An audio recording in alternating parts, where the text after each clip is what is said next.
নমস্কার বন্ধুরা, আমার channel moms gardening and cooking আপনাদের অনেক অনেক স্বাগত।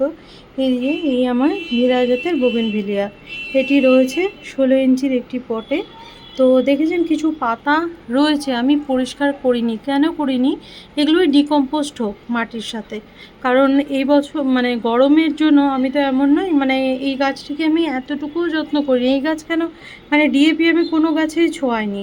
হঠাৎ করে এর মধ্যে একদিন সব গাছে খুব অল্প পরিমাণ সিঙ্গেল সুপার ফসফেট দিয়েছিলাম। তাও একজন আমাকে এটা খুব ইনসিস্ট করাতো, আমি যদিও দিই না, কোনো দিনই দিই না, ওই না দেওয়ার মতোই দিয়েছি আর কি, ভয়েতে ভয়েতে। কারণ জানি না কী ক্ষতি হবে সিঙ্গেল সুপার ফসফেট নিয়ে, আমি এটা খুব একটা আমি সাউন্ড নই, যার জন্য আমি ব্যবহার করিনি।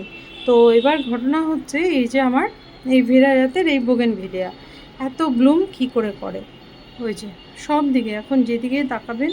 পাশের বন্ধুরা ওই গাছটিকে পারলাম না বাঁচাতে, রসুনলতা, খুব মন খারাপ হয়ে আছে। যাই হোক, কী করব, খুব অন্তরায় সব কিছুরই।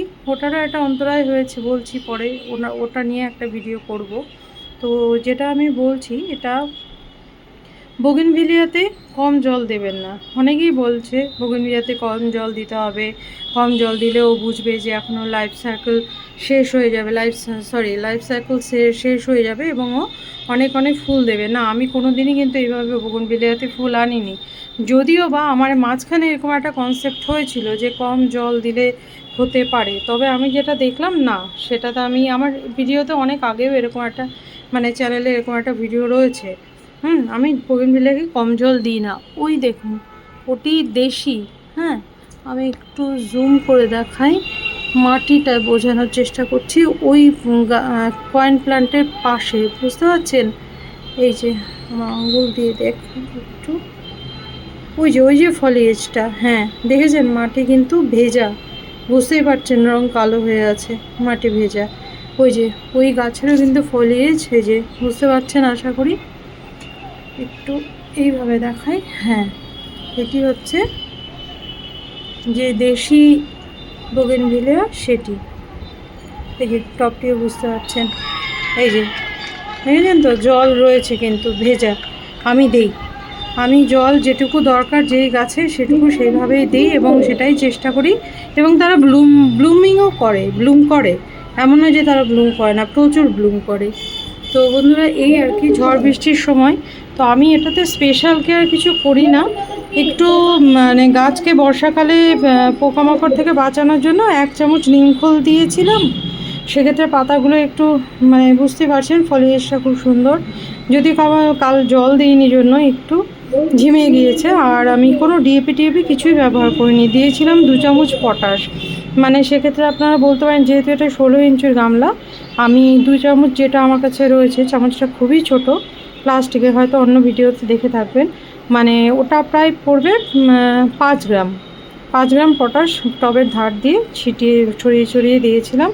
এই জাস্ট, আর কিছু করিনি। আর খুব খুব অল্প সিঙ্গেল সুপার ফসফেট একজনের বলাতে দিয়েছিলাম, যদি বা দিই না, খুব ভয়ে ছিলাম, ভীষণ অল্প দিয়েছি, তার জন্য আর কোনো দিন দেবও না। তো বন্ধুরা, এই এখন এই যে ফুল ফুটছে, মানে পুরো ফুলে ভরে যাবে। আমার চ্যানেলে আর একটা ভিডিও রয়েছে।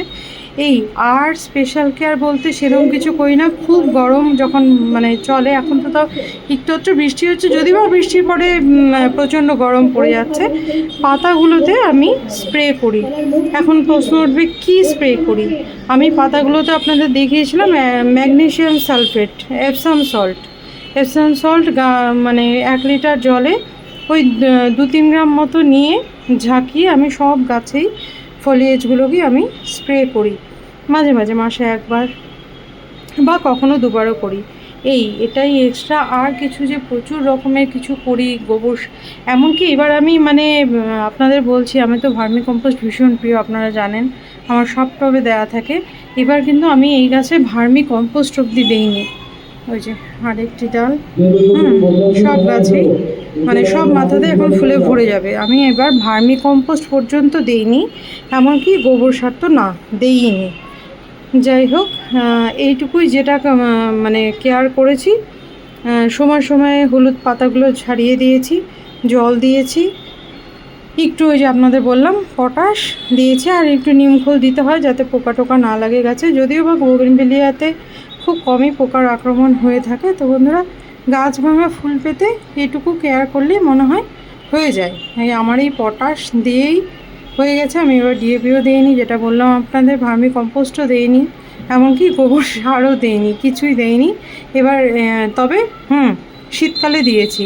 শীতকালে যেটা করেছি, সব গাছের সঙ্গে যখন যখন খোল জল তৈরি করেছি তখন খোল জল দিয়েছি। হ্যাঁ, এটাই আমার এই সারা বছরের। অনেকেই গরমকালে সর্ষের খোল ভেজানো জল দিয়ে থাকেন, কিন্তু আমার ভীষণ ভয় করে যে গাছ নষ্ট হয়ে যেতে পারে, আমি দিই না।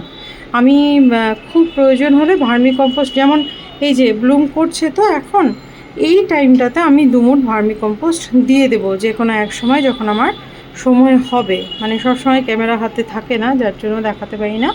এই পর্যায়েতে একে 2 মুঠ ভার্মি কম্পোস্ট দিতে হবে, কারণ নয় ফুল দিচ্ছে, ফুলের যে দেওয়ার জন্য ওর যে শক্তিটা দরকার, সেটার জন্য কিন্তু আমাকে একটু ভার্মি কম্পোস্ট একে দিতে হবে। তো বন্ধুরা, ভালো থাকবেন, এটুকুই শেয়ার করার ছিল। সকলে ভালো থাকবেন। আমার ভিডিওগুলো দেখার জন্য অসংখ্য ধন্যবাদ রইল।